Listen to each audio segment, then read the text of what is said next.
The following announcement has been paid for by the WZWA network. Hello, everyone, and welcome to the WZWA network, and welcome to my review show here of NWA 312 from Friday, April 7th, 2023 at StudioONE in Highland Park, Illinois. So this is the second NWA pay-per-view of the year following, I think it was in February with Nuff Said. But here we are with NWA 312. Let's see how much has changed in the space of a couple of months, because once again, I just haven't had the time to watch Power or whatever the other one is, USA. So look, this is just the way it's going to have to be, and I'm sorry. I'd love to be able to stay, up to scratch, up to snuff on the NWA, but in every company, but I just don't have the time, unfortunately. And I don't want to get myself too burned out on wrestling. Anyway, let's get on with it, hey? We start off here on the pre-show. Natalia Markova taking on Labrava Escober with CJ at ringside. Okay, this is a dumb question, and I can't believe that this was the first question that I wrote here for this match. I have to ask, though, I need to know who on this planet is hot enough and cool enough to get to date Natalia Markova. I know it's a dumb question, but there's really not many more people as hot as her on the planet. Let's just be honest. I didn't understand CJ being out there for Escobar, but then again, I don't watch the weekly shows, as I just said. I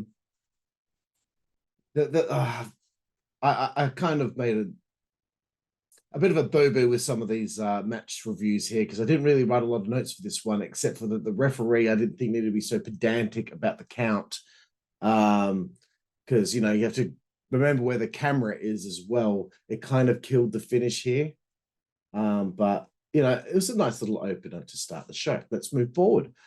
Still here on the pre-show, NWA United States Tag Team Titles. The Country Gentlemen of AJ Kazana and Anthony Andrews takes on the Savages, which is Blake Troop and Jack Stain, with Chris Silvio Esquire at ringside. Look, I had no problem with them bringing in US tag team titles. I thought it was kind of cool, but I'm not sure why they brought them in. If it was just going to be a pair of titles that were going to be stuffed on the pre-show. Maybe I'm being a little too harsh there. Maybe it's okay that it's on the pre-show. Maybe it's not supposed to be on the main show, but still. So I guess wasn't the Fixers lost the titles at some point? Again, be cool if I actually made the effort to know what's going on. So you know what? This is no one's fault. I just really wasn't into this. I really still think with the NWA, I need some video packages before the matches. But again, someone would have probably just said, yeah, but you just said twice already, you don't watch the weekly TV. So maybe if you did, you'd get what's going on. Yeah, all right, bro. All right, shut up. I understand the NWA is a very stripped back product, but I really think we need some video packages. That's just me. Again, Joe Galley, again, always makes me laugh when he describing a certain spot in the match, saying, he's going to snap that arm, like snap the arm, like Joe. It's so over the top, snap the arm. I love it. I did not like the spot with the loaded boot because it was right in front of the referee. But the Country Gentlemen win and retain. Let's move forward. Mae Valentine backstage with Kenzie Page and Kylie Page. Didn't know she had a sister who was in the business. So that'll be interesting to see how Kylie inserts herself into Kenzie's wrestling career here. And we find out what's going on later on with her and Max the Impaler, who are going to do battle for that women's tag team television championship. I got all concerned. What happened to Ella Envy? It's okay. It's okay, Carl. They haven't broken up Pretty Empowered yet. Okay, so just chill. But you know what? I like Kenzie because she's got attitude. I dig it. Coming up next, Salva Powell taking on Gaagz the Gimp in a dog collar match. You know what? I think I was in a bit of a mood while I was watching this, and I was starting to get pretty tired. Judias, he seems like a guy that no matter what or where he went, he never got the momentum that he probably required. Whether it was, Impact Wrestling here in the NWA, just feels like this guy just never got the momentum. And he's a part of this angle here. So I get Gaagz the Gimp loves pain, but he should actually want to win the match. And yeah, there was a spot where he choked himself on the ropes. It's kind of funny, but so okay. They got to the outside of the ring, and I thought, dude, what is this? What is this venue? And I'm really not trying to be negative for negative's sake, but what's with the tight squeeze, man? Couldn't even fit guardrails in there. I just think that they shouldn't be working venues like this on pay-per-view. I think NWA could do better than that. But that's just me. Maybe they really wanted this venue, and maybe it's got some sort of special history. I don't know. So yeah, I felt like the fans didn't really care about the match. And I guess it's hard to get behind a babyface that's a gimp. It's a gimp. Again, Joe Galli with the screaming. He was your friend. He was your brother. How could you do this?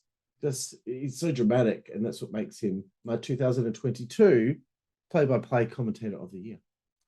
The Gaagz reflex is his finisher. Joe Galli screaming out.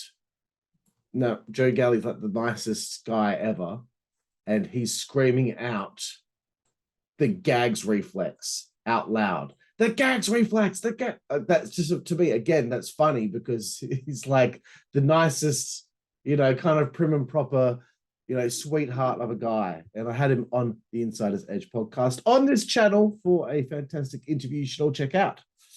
But you know what? I've got to give these two credit. Even though I said that it seemed like the fans didn't care for the match, these two took it to the limit. Yeah, they really went for it. Sal loses.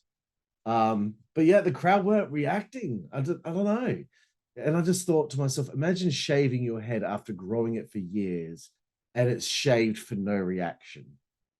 Don't know. I just don't think the people in the building bought this one, boys. But I thought that I saw the effort. And I thought Judias getting the ring and asking two grown men to kiss his boot was a bit stupid, but that's okay. I guess it fits the gimmick because of whatever. May Valentine interviews Bully Ray, and all I did was stare at her the whole time because why would I be looking at him if she's on the screen?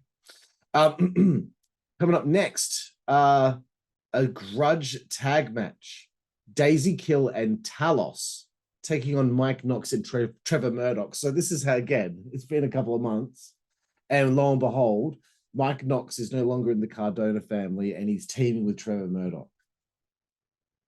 So yeah, shit happens between pay-per-views, bro. And I'll keep mentioning it as we go forward. But I reckon big, bad, bustling Mike Knox is having fun at this stage in his career.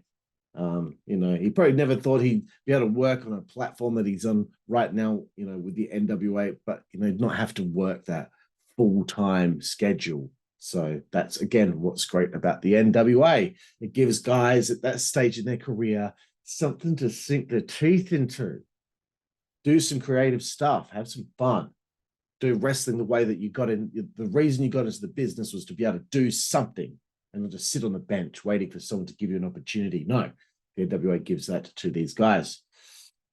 But yeah, I was in some mood when I was watching this. I just wasn't getting into anything. And I think maybe last weekend, watching 8 shows in 5 days really broke me for a WrestleMania weekend coverage. But Knox and Trevor get the win as expected.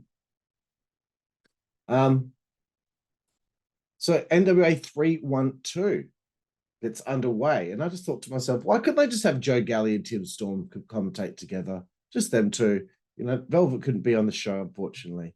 And there was nothing against Danny Deals. I'm sure he would do fine, but I really would have been nice to give Tim more of the floor with Joe for once, but that's okay. I've got some comments for Danny later that will make up for me saying he wasn't necessary.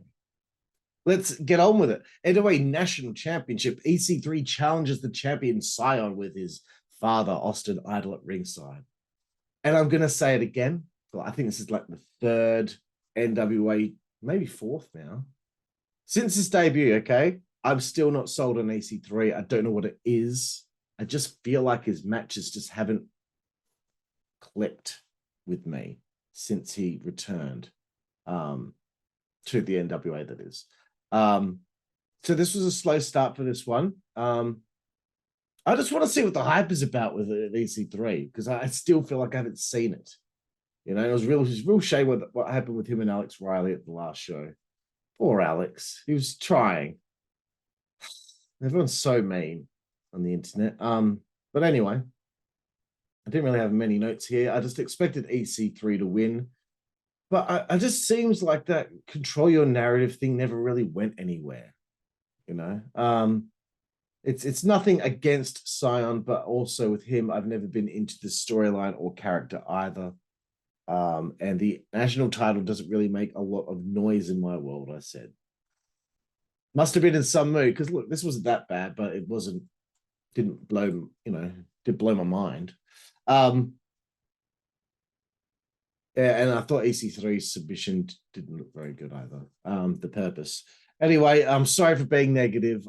I don't know what my problem was, really. James Mitchell with an interview. He's a triumph. He really is a triumph. Coming up next, NWA World Women's Tag Team titles. Ella, Envy, and Roxy. And I'm like, what's going on here? I thought the Renegade Twins were the tag champs. I don't know what's going on. They're taking on Missa, Kate, and Madi, who I believe are the tag team champions now. Makes me feel like it's quite possible that the NWA Women's Tag Division might be heading the way of Impact's Women's Tag Division, where they've only got like 2 or 3 teams at a time. If that, I think Impact still only usually have about 2 teams. So I think, I don't know, man. I don't know. Things would seem to have gone good for the division for a while there, but now it feels like, you know, you have placeholders with the belts, and then someone comes in to work with them, and then you never see that tag team, that challenge for the belts again. It's just stuff like that. But I think Pretty Empowered were the women's tag team of 2022. I just wanted to see what Roxy's got, because I already know that Ella Envy's got it. I guess at least on the hard cam, it's a nice crowd. It's just a little bit of an odd venue. They were given a good amount of time. The NWA still does right by women's wrestling, brother. The kick fillet by Missa Kate, and it's over. Not a bad finish. She didn't quite get all that kick, though. Let's move forward. Kratos taking on Yabo the Clown. And as I saw Yabo the Clown come out, I said, what is happening at the NWA? You have Gaagz the Gimp, you've got Yabo the Clown. Why the hell has Lodi and Lenny Lane not had the chance to wrestle for the company yet? If there's spots for Yabo the Clown and Gaagz the Gimp. Nothing against these guys, by the way, just saying. You know, Kratos out of the gate, rough housing Yabo. Love it. Great deadlift suplex from Kratos. This is all to get Kratos over. His release snap suplex is tremendous.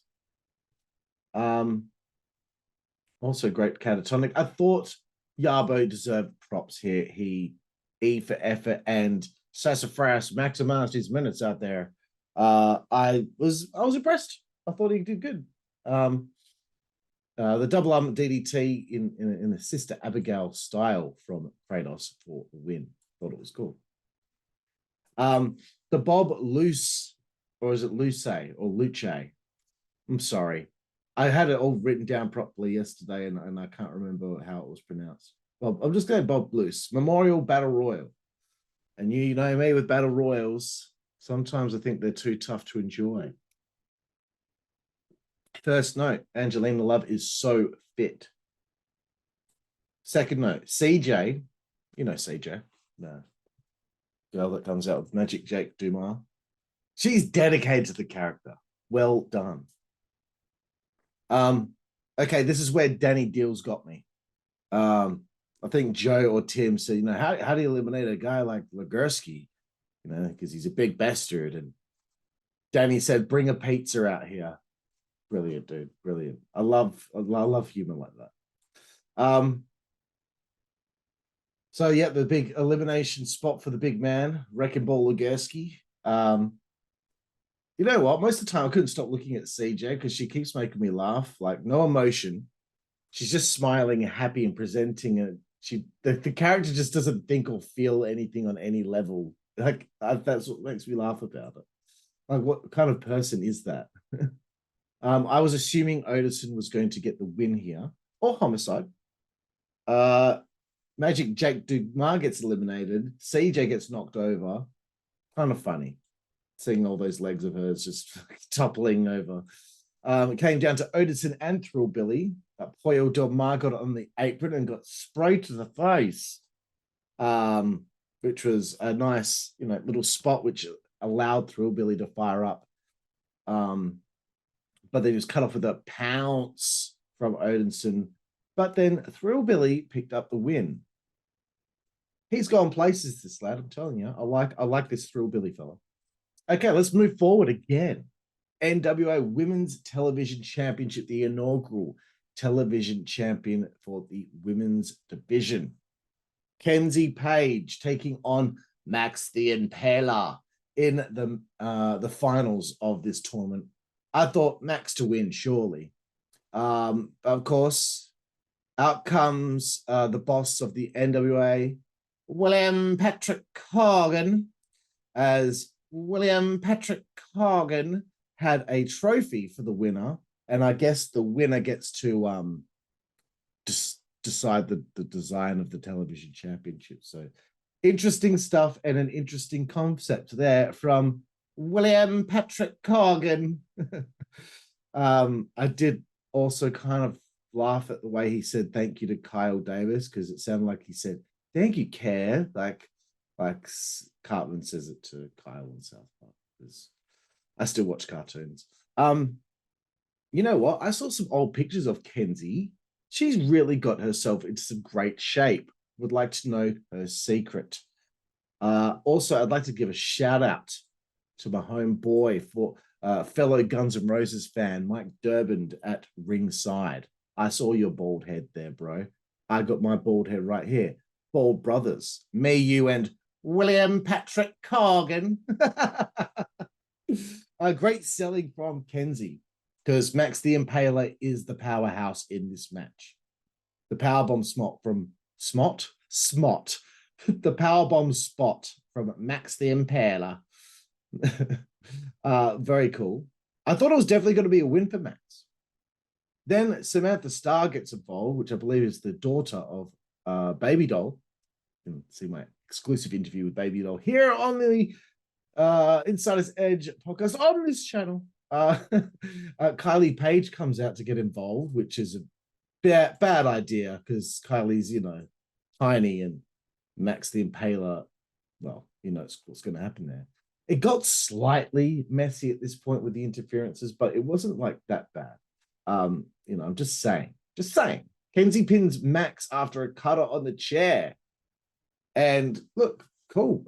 I like Kenzie Page. I think this is a nice opportunity for her to show what she can do as a singles competitor at the, ripe old age of 21. And she's already doing better at life than me. But the only concern I have is Max the Impaler. I feel like Max the Impaler might be now in a position in the NWA where it seems like they could never get the job done. Kamille couldn't get the job done. Facing a much smaller opponent here in the finals for a different title. Couldn't get the job done. Goes to Impact Wrestling to be involved in whatever the angle was going on at the time, I think, with Masha Slamovich and Jordan Grace or whatever it was, and she lost to Jordan Grace, I believe. I'm sorry, they lost to Jordan Grace. I knew I was going to slip up at some stage, but hey, I've been doing a good job with that for the non-binary nightmare. But just concerned that the non-binary nightmare, Max the Impaler, will now be kind of in that spot that it's like Omos in WWE when it's, The cards are on the table. Omos can't beat Strowman. He can't beat Lashley. He can't beat Lesnar. Are you going to lock these monster type characters into this little thing where they can't seem to get out of? You know, are they ever going to get the job done? Let's move forward. May Valentine with Rosa Negra. I did find it funny when she said you can see this, and she turned around and jumped up so her bum was on the screen. And I said, yes, we can. And we've got no problem with it. Let's move forward. NWA Junior Heavyweight Championship on the line. Kerry Morton taking on Joe Alonzo, who I believe I saw perform for the first time at the last pay-per-view, possibly on the pre-show. So this wasn't bad between these two, honestly. But, you know, Joe Alonzo, I thought to myself, oh yeah, he's green, you know, like me, like thinking I know everything about wrestling, but you know what, I kind of do. Yeah, so like, you know, last time I saw him, you know, I was like, oh, got this young upstart heel, you know, hope he does well. But you know what, I thought he was pretty good here, pretty good. Good selling from Kerry, of course, because he's his father. He is his father's son. I really loved Ricky Morton getting involved and just smashing Alonzo's manager's head into stairs. Like, when you really think about it, that is such a heinous and like cold thing to do. You just grab this person by the skull and just smashed it into some steel stairs. Like, what kind of person are you? They really went for it in this one. This is Joe Alonzo's coming out party. Well done, Joe. And Kerry retains. He hits a showstopper, I believe it was called. Very, very good. All right, let's move forward, man. Let's move forward. We're getting this done real quick. I like it. Next up, this was disappointing for me. It was a non-title match. Thom Latimer, the NWA television champion, taking on Bully Ray. So I only got to see a bit of this because there was issues with Fight TV, and I missed a whole chunk of this match. Bully was outclassing him early, showing the veteran psychology. There was a tit for tat with the psychological warfare between the two. But yeah, I saw Bully giving Latimer the television title and begging to be hit with it. Then the next thing I saw, Latimer was punching the living crap out of Bully Ray in the corner. And then the next thing I saw, it just all of a sudden skipped ahead, and Bully Ray's like celebrating a victory on the outside of the ring. And I'm like, what happened? So, you know, and there weren't any issues after this, except for during La Rebellion's entrance. But it made me think, you know, look, I don't want a refund on the whole pay-per-view, but just like there's 10 matches on this show. So this show cost me $20 Australian. So I'd like $2 back. Thank you. Okay, let's move forward. NWA World Tag Team Titles. Magnum Muscle, the team of Mims and Drac Draper, taking on the champions Rebelion. So look, this was good as well. I did not like the forced DDT spot with Dak and Mims.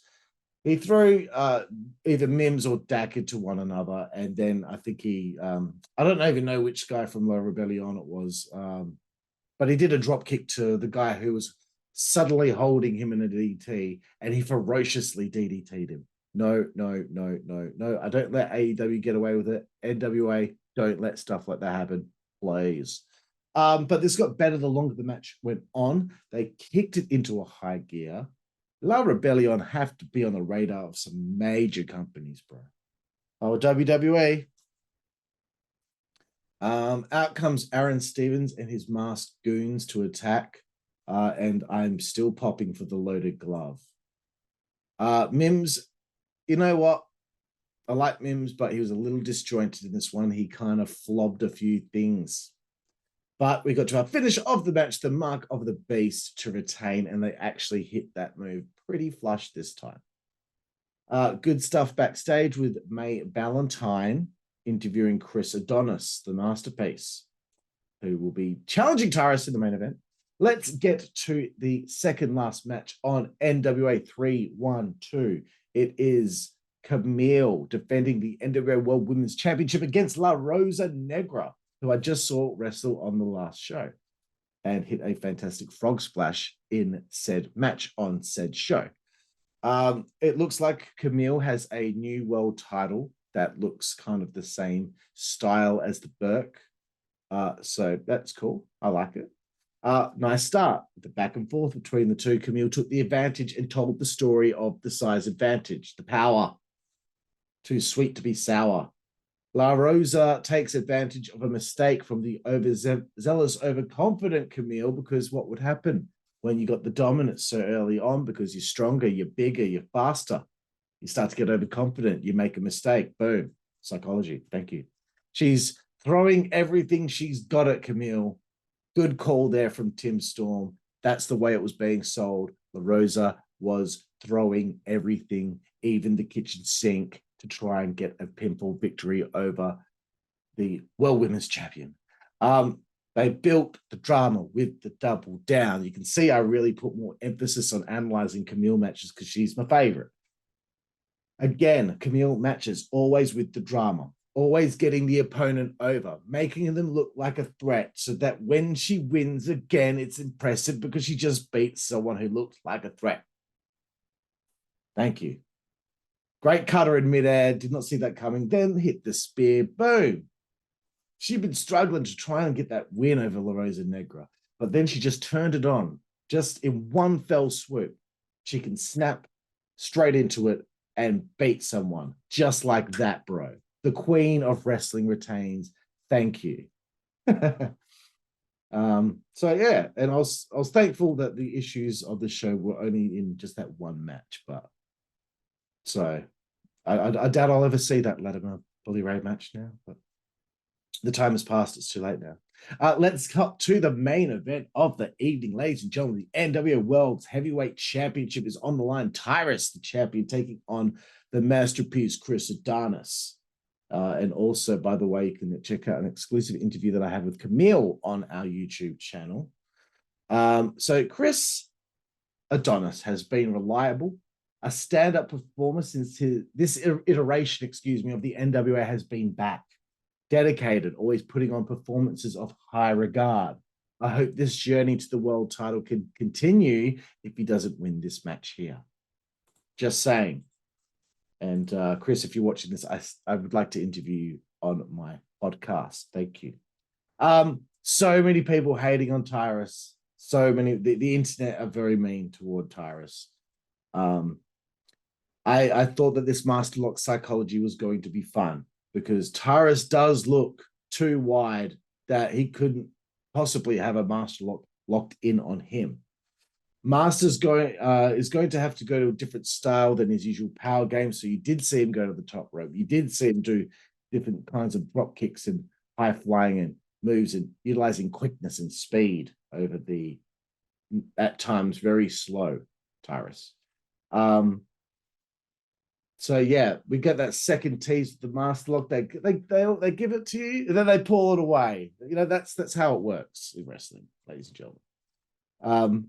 Tyrus is either great at selling or he gets tired pretty quickly. I can't tell between the two, so maybe he's working me, brother.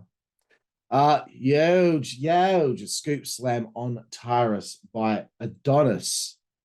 More Master Lock attempts. Tyrus looked like he was going to fade at one stage when he finally locked it in.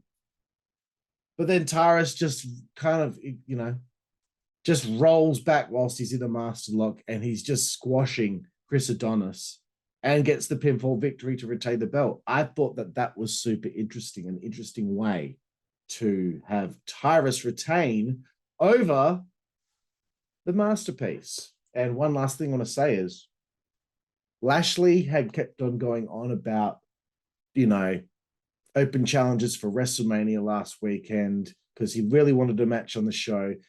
If you had him tweeting about it constantly, wouldn't it have been great if Chris Masters was in that crowd, bought a ticket because he wanted to accept the challenge, and we could have got Master Lock versus Hurt Lock at WrestleMania? Oh, well, just an idea that might have been really cool. Instead of leaving him, all Lashley did was walk out with a big, massive fucking heavy trophy. Like, yay. Anyway, that was a great show, Wasn't their best pay-per-view, but I did enjoy myself thoroughly. What kind of feedback can I give here before I give my rating out of 10? Look, I think NWA is a nice, tight little product. It's one that I enjoy very much. I would, however, like to see a little bit more, I don't know, shocking kind of moments. Like, it's hard to explain. It's kind of hard to explain, but I like that shock, that realism. And I feel like sometimes the product could be like kind of pigeonholed a little bit. It's like it's always one match after another, and May Valentine is interviewing someone between this match and this match, and we don't see the people outside the ring, I suppose you could say. But anyway, that's just one idea. And I'm tired, so that's probably why I'm starting to ramble now.